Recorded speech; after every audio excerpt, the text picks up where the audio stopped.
Hello, all. Today we're going to talk about my journey, beginning to the end to where I'm at now with my back. It started in 1998. I was working for a warehouse, and that day I was filling in for a, another worker in the wire cutting department. I was uh, cutting a length of cable. Uh, it's very thick cable, very heavy. I had a full reel on the cradle behind me that I was feeding into a machine to cut it down to length. I had a brace on my wrist because a week or so earlier I had fallen and sprained my wrist. Well, anyways, this machine is controlled by a foot pedal. As I was running the machine, all of a sudden, smash. The reel, which is about 2,000 pounds total with the wire and the wood, crushed me against the machine right at the waist level. It pressed the bar into my guts, into my lower abdomen. It smashed my lower spine. I immediately lost all the feeling in my legs and fell to the floor. And due to it, the machine being run by a foot pedal and the fact that I was running only at half speed, uh, I guess I kind of got lucky that it didn't split me completely in half. Anyways, I was rushed to the hospital. Uh, by the time I got there, the feeling started coming back into my legs, but I was in an incredible amount of pain. They gave me, obviously pain relievers, took X-rays and everything. Uh, I had internal bleeding in my bladder and around the soft tissue around that area, um, which they didn't feel was emergent enough for me to have any kind of surgery or anything. Uh, they didn't on the X-ray didn't see anything really wrong, uh, so they released me with pain relievers. Um, and on my follow-up visits with the trauma doctor that I was assigned to, I kept telling him something's wrong, something's wrong. He just insisted it was soft tissue damage and that the pain would go away, but it didn't. And I kept complaining. He sent me to physical therapy, and um, during physical therapy, the therapist had me lay on one of those big balls on my back and roll. And when I did, I lost all the feeling in my legs again. Um, she laid me down on the floor and uh, went and got a heating pad and got me on that. And the feeling started coming back to my legs. Anyways, I kept telling these doctors for months and that there's something wrong, and they kept insisting it was just soft tissue damage and it would go away, and it didn't. They sent me to their doctors because it was workman's comp, and one of their doctors was doing a physical exam on me. I was laying on my back on the table, and he raised one of my legs and twisted my torso. And when he did, the same thing happened. I lost all the feeling in my legs, and I told him so. I laid there for a few minutes and he moved my legs around, and again the feeling started coming back. And I told him this. Well, months of fighting with these doctors, and at one point they sent me back to work saying that there was nothing wrong. And after a couple of days of being on my feet working in that warehouse again, I continually lost the feeling in my legs, and I kept having to plop down. And I hired a lawyer, obviously. Anyways, um, she got me into a spine surgeon's office uh, because of her persistence. And when he saw me, he examined me and he sent me for an MRI. And it turns out the L5 disc was the disc, not the vertebrae, was crushed. So the bones were on top of each other. It had herniated all the way out. Um, so it was a lot of damage. So workman's comp, being the wise people that they are, sent me to this other back doctor who decided that they were going to do a experimental type of thing on me. It's some kind of radio wave thing. It did I guess, inflate the disc material and got the bones off of each other, and released a lot of the pain. However, I was at the park with my children and I had fallen on my rear end, and boom, everything was back the way it was. So he sent me back to this other surgeon and he scheduled me for surgery. And that's when I had my very first spinal fusion ever. Um, I felt good after that surgery. No pain. I was back to normal. I mean, after I had surgery pain, of course, but as it wore off, as I healed, I was back to normal. I was able to do my work. I was able to be, active again. That was in 1998, 97, 98. 2004, I woke one morning to severe burning pain in my neck and a weird squishy noise. My wife at the time, she could hear the noise. She put her hand on my neck and it was like it was fire. Immediately went to the hospital, went to St. Joseph's in Phoenix. Laid in the waiting room for 8 hours waiting to be treated. My pain was well above a 10, and I laid there and cried for 8 hours. When they finally got me into a room, they gave me pain meds, which felt really good. But that squishing, squirting type noise in my neck continued. Anyways, a neurosurgeon came in to see me. I don't remember much of what he said. All I know is that the next thing I did know was I was waking up in recovery. It turns out that 4 of my discs in my neck, C3 through C6 or 7, ruptured all at the same time. We don't know why. There was various reasons why I had neck troubles, in the past anyways. So we don't know why they all 4 blew. So I got 4 levels fused at the same time in that surgery. I healed very well from that one. I was told I was only going to be able to I was going to lose about 75% of the motion in my neck. However, I took matters in my own hands, did my own exercises, didn't precisely follow the doctor's recovery and the physical therapy recovery options. I did more of my own. And now, as you can see, I have a full range of motion pretty much. I only lost a slight amount, which really pleased the doctor. As the doctor who did it, the surgeon who did my neck surgery was here on fellowship, and it was his first cervical multi-level fusion. So it pleased him to no end, obviously, that it worked so well.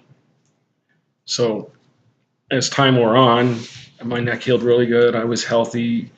I wasn't having any back problems, but doing pretty well. I did have backaches every once in a while, but nothing like what it was the first time. In 2011, me and my then girlfriend went on vacation, which I've never taken a real vacation, so it was kind of cool. We flew up to Colorado to visit some friends and did a lot of exploring. The second to last day we were there, we went and visited this castle this man had built, stone by stone, by himself, with help here and there from people. I climbed all over this thing, all up the turrets, stairs, everywhere. I was happy. I was, enjoying everything. Well, later that night, my back started aching really bad. Even laying down was painful. Walking was hard, to say the least. I woke up the next morning in even more pain. This was the day we were flying home. I managed to get myself out of bed and showered and dressed, and I worked through all the pain.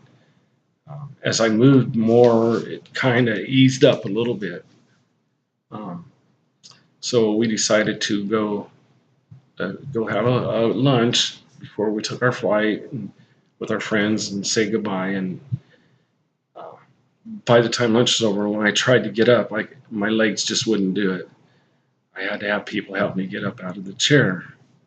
Thinking at this point, my thoughts was I just did too much and my muscles were hurting really bad. So I powered through it. We got on a plane and flew back here to Phoenix. By the time we landed, I had the same situation. I could barely walk. Like I said, I was blaming it um, on muscles. This was a Sunday. By the time we got home from the airport and everything, I was just in excruciating pain. I took some pain pills that my girlfriend had and laid down. And Monday, I muddled through the day. Tuesday, I couldn't do it anymore, so I had her take me to the emergency room. Uh, at the emergency room, they did an MRI and said I needed to see a surgeon as soon as possible as I had caught Aquinas syndrome. The L4-5 disc had herniated and was squishing the cauda equina nerves. Got an appointment for Thursday to see the surgeon. He went over the MRIs and told me what had happened and explained what he needed to do. He was going to schedule surgery ASAP. I didn't make it to them scheduling. On Saturday morning, I had stooped down to get my shaving cream and shave. As I stood back up, I lost complete control of my bladder. Knowing that that was one of the symptoms of cauda equina, I immediately called the surgeon and got a message out to him. He called me back and told me to get to the hospital, the one he was doing surgery at, and he would have an OR ready and a team ready when I got there. So I had emergency fusion surgery on that one. I seemed to do okay after that surgery, but I was having a nagging pain in my left leg, and I kept telling him that. And so he decided to put a spacer in on one of my exiting nerve roots, my right exiting nerve root to be exact. He did the surgery. He went through my abdomen to do it instead of through my back. It seemed to do some of the trick. It helped with some of the problems. But I continued having that nagging pain, and I started having a nagging backache. Not to the point I couldn't do anything, but just nagging, and nothing was seeming to calm it down. And I kept telling him over and over again. He sent me for an EMG. At that point, that doctor had diagnosed me with diabetic neuropathy, nerve pain.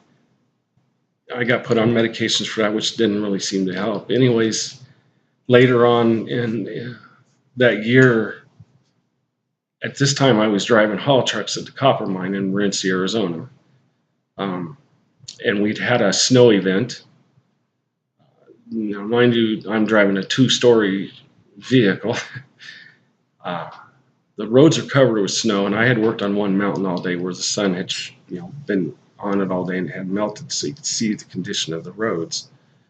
Towards the end of the day, I got sent to another mountain to start working over there for the rest of my shift. And as I was going up the hill into the area where we were working, I hit a nasty pothole. I couldn't see it because the snow was still covering, because this part was in the shadows. Now, mind you, these tires are 12 foot tall, but I hit so hard that my seat, instead of floating because it's an air seat, my seat slammed down onto each other or onto the bottom, and I lost the feeling in my legs. I had to be rescued off the truck, and when I say rescued, they have to do a rope and pulley system, because they can't get Stokes baskets up the stairs that you used to get into the truck, so they have to cut the railings off the side of the truck and hang ropes and stuff to rope you down in a Stokes basket. Well, that took them an incredible amount of time. Um, by the time they finally got me down, it was about 2 hours later.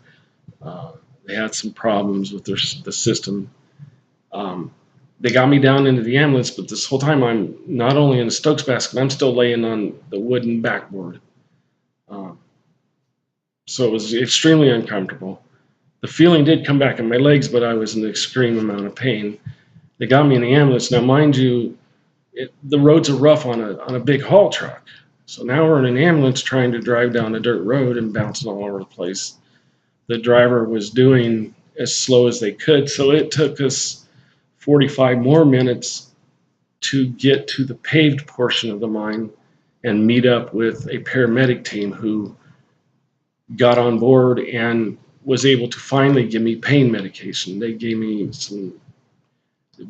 two doses of medications and gave me a few minutes to see if it would work. It was working, and it wasn't. So they gave me another same amount of the doses, and it finally started working. They got to the hospital.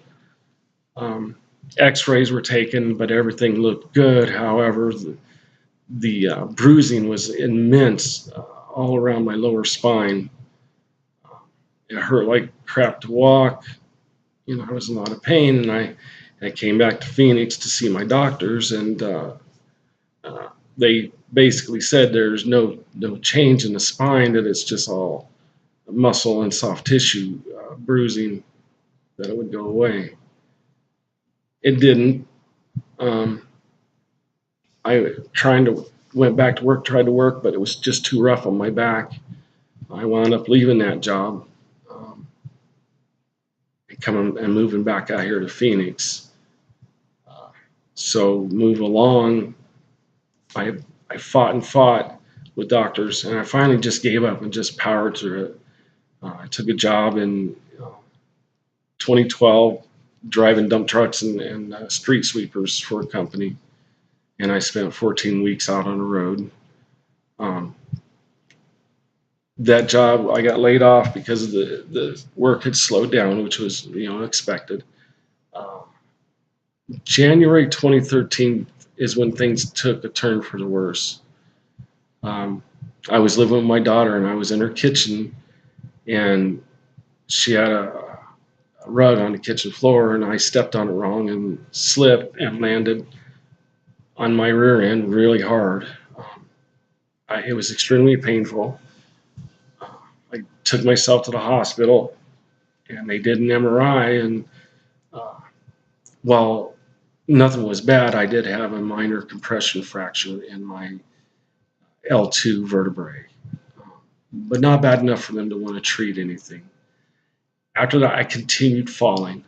My left leg continued collapsing on me at the least expected moments.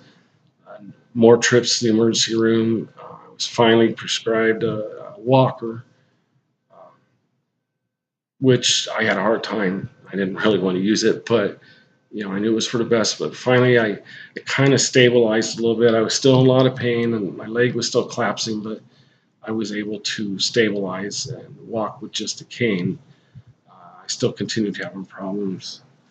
And through all this time, my doctors, I'm telling them that something's just not right. And they just didn't really want to listen.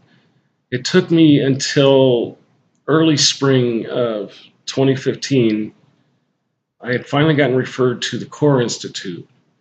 And the first surgeon I saw after he had ordered, MRIs, when I went into his office to see him, first words out of his mouth were, "You have arachnoiditis." And I'm like, "I have what?"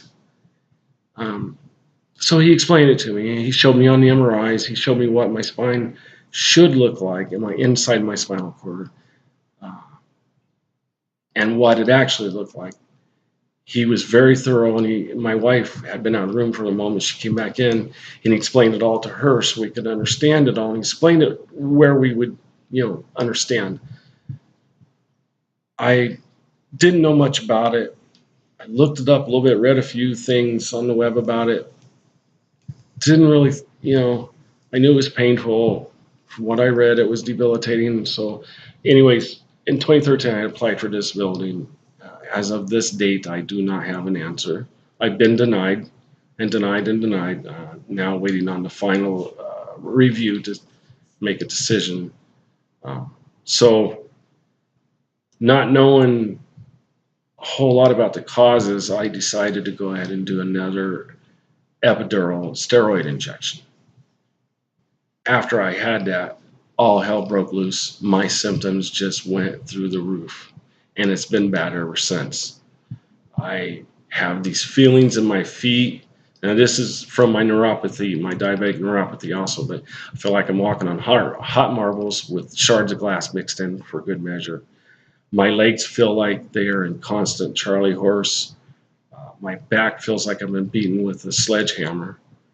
Uh, I I catch bugs a lot, um, so I feel awful a lot. I'm in a lot of pain. Also, because of how the nerves are adhered to each other and inflame the arachnid layer of my spinal cord, the spinal fluid doesn't flow very well. So I get headaches from that. Um, there's a plethora of things that I have. The worst of it is the constant pain. I have these electric jolts. There are times when it feels like somebody has placed a cattle prod in the small of my back and hit me with it. It literally causes me to leap off the bed, or if I'm standing, it will knock me on my butt. Um, don't know where along the line the injury occurred. Through all the years after my neck surgery, especially, I had myelograms done because they wanted to make sure everything was healing in there. After one of the myelograms, I wound up with a spinal headache, which if you've ever had a migraine or even just a bad headache, imagine that multiplied by about, I don't know, a million times. That's probably an exaggeration, but it's bad. You can't stand up. You stand up, you want to throw up. Laying down isn't too much better. So I called the doctor and they got me back in and did a blood patch. Within 15 seconds, the headache was gone, which is wonderful. So I'm kind of thinking that's possibly where the arachnoiditis began. Uh, in all reality, it is most likely what caused it. What caused it to go worse, I believe, is this last epidural injection I had, because all the symptoms got worse. Um, Yesterday, I started getting this popping feeling in my back when I would move, which caused excruciating pain. It continued through last night. It's continued today. I saw my pain doctor today, and he's increased my medications to see if that helps. And it might be failed back surgery. The hardware might be failing. He says it could also be scar tissue tearing inside my back, which either one is very frightening because it could mean more surgery. However, I have an MRI scheduled later this week, and I see my surgeon on Friday of this week to discuss what our options are at that point. We've been planning on putting the spinal cord stimulator in to block the pain signals. I did a trial of that and it worked. Oh, it was wonderful. For 2.5 days, I was in pure heaven. I could walk, I could stand up, I could do everything without hurting. I got some sleep. That's another really bad side effect of this, is because of the pain, I don't sleep much. I wake up constantly. As of yesterday, with that popping in my back, my sleep has gone even less. The Charlie horse crampy feelings in my legs has increased. I can only walk a few steps at this point. Obviously hoping that these medications, the muscle relaxer that he gave me a larger dose of, and the pain medicine, which is a more powerful one than I had. We're hoping that it helps, because I can only do a few steps at a time, because when I go from a sitting standing position, I am in a pretty bad pain. Um, that's a lot of my symptoms. I'm also currently having problems with my neck, which I'm going to have another MRI done of that. Uh, Numbness in my shoulder blade area, and severe burning pain in my neck and my upper shoulders. Uh, my future isn't looking too great, but it is what it is. I can't change it. Um, and I'm going to tell you here that it's not fun. Depression is a very, it shouldn't be, but it's a big part of this, because you're in constant pain. Uh, you tend to be grouchy with people because you're so busy looking inward because of all your pain that you don't realize that you're being a jerk or whatever. So it affects your family. Emotionally, it's bad. I know how much pain, how much it pains my family to see me like this. Because I've gone from a very active person to just very little activity. I try to do what I can, um, but there's a lot of days I just don't even really want to get out of bed. When my alarm goes off in the mornings, I lay there for several minutes thinking about my day and what's been planned for the day, and deciding which one is going to cause me the less amount of pain. Uh, and I still continue to try to do everything, and you know, I always wind up pushing it too much. Um, but as long as my legs still kind of work, I'm still going to use them. And even after, because it will happen. It's not an uncertainty. It is a certainty that it's going to happen. I will find things to do that I can use my wheelchair. I know there's a lot of outdoor places that now have, in the forest, that now have paved paths and stuff like that. It's rough, and it really weighs heavy on your soul. Um, and you feel bad for your family, because them having to watch you go through pain like this, it hurts. I've been very depressed. There's been times I spent 2, 3 days just in bed, um, just not wanting to get up and move, not wanting to be a part of the world. Uh, and that's what this does to you, because of the chronic pain. And this goes for any chronic pain sufferer. Uh, Anybody with any kind of chronic pain goes through this. It really affects you mentally and socially, because you don't really want to go out and socialize much, because you are in so much pain.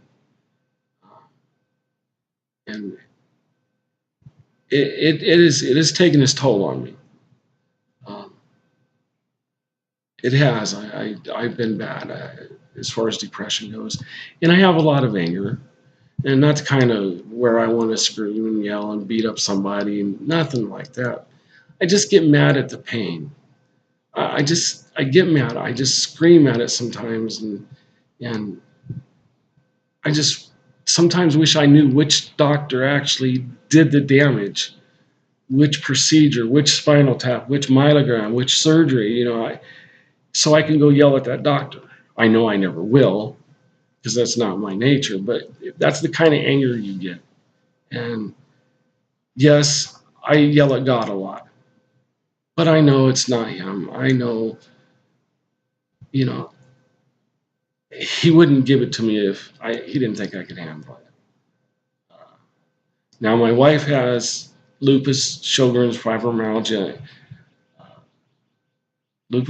fibromyalgia, and rheumatoid arthritis, as well as a blood condition.